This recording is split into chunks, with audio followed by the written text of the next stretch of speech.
la reine s'est rendue sur Twitter, quelques jours avant Noël, pour approuver le concert de chant de Noël de Kate, la duchesse de Cambridge. Le compte Twitter officiel de la famille royale a rappelé au public le concert de Noël #TogetherChristmas qui sera diffusé la veille de Noël. Il a déclaré « Rejoignez le duc et la duchesse de Cambridge, avec d'autres membres de la famille royale, à l'abbaye de Westminster, alors qu'il accueille des personnes extraordinaires pour un service festif spécial. » Selon la tradition allemande, la famille royale se réunit généralement et échange des cadeaux à Sandringham le 24, mais en raison de Covid-19, cela n'aura malheureusement pas lieu. Au lieu de cela, ils se connecteront tous au concert de Noël de Kate. Kate Middleton se comporte comme Queen alors que Camilla est loin des projecteurs. Le langage corporel de Kate Middleton est incroyablement proche de celui de la reine, tandis que Camilla Parker Bowles préfère rester loin des projecteurs, selon un expert en langage corporel. L'experte en langage corporel Judy James a parlé à Express.co.uk du langage corporel de la reine et de sa comparaison avec les présentations publiques respectives de Camilla et Kate. Judy a déclaré « Le langage corporel de la reine est aussi unique que son rôle et son statut. » Classé comme statut activement élevé et diffusé avec et déterminé par ses propres règles de protocole, c'est une tradition en soi. Créé en partie de la façon dont elle est montée sur le trône plus tôt que prévu et, en tant que jeune femme plutôt petite dans une société très patriarcale où les femmes étaient toujours censées abandonner leur travail une fois mariées, elle aurait trouvé elle-même ayant besoin de projeter des signaux de pouvoir extrême, d'autorité, de royauté et de confiance dans une culture dominée par les hommes très âgés. Bon après-midi de Londres. Je suis Tara Fer, je vais vous apporter tous les derniers développements sur la famille royale au cours des 8 prochaines heures.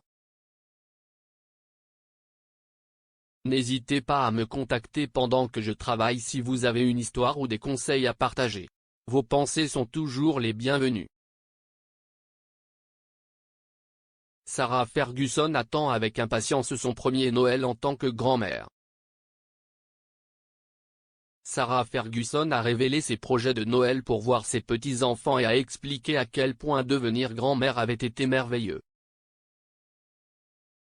La duchesse d'York est devenue grand-mère en février après la princesse Eugénie, et son mari Jack Brooksbank a accueilli le bébé Auguste dans la famille royale. Écrivant pour le magazine Spectator, elle a déclaré « Ce Noël sera mon premier en tant que grand-mère. J'ai hâte de passer du temps avec Auguste et Sienna, et mon beau petit-fils Wolfie.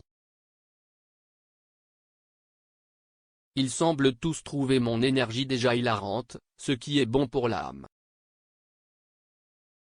Le prince Charles fait un don personnel substantiel pour soutenir les Afghans. Lors de l'appel de crise en Afghanistan du comité d'urgence en cas de catastrophe.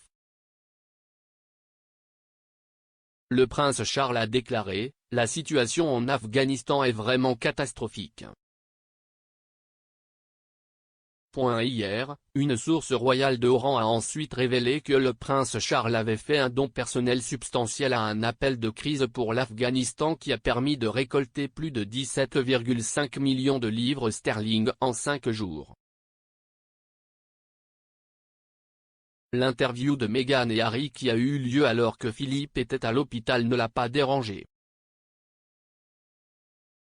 Le prince Philippe était à l'hôpital lorsque l'interview explosive du prince Harry et Meghan Markle avec Oprah Winfrey a été diffusée.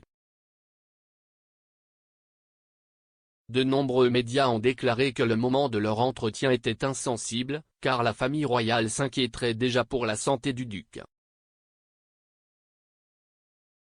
Cependant, le journaliste et ami proche de Philippe, Gilles Brandrett, a déclaré au Daily Mail, le fait que l'interview de Meghan et Harry ait été diffusée pendant que Philippe était à l'hôpital ne l'a pas dérangé. Ce qui l'inquiétait, c'était la préoccupation du couple pour ses propres problèmes et sa volonté d'en parler en public. Lilibet et Archie pourraient ne jamais passer Noël au Royaume-Uni.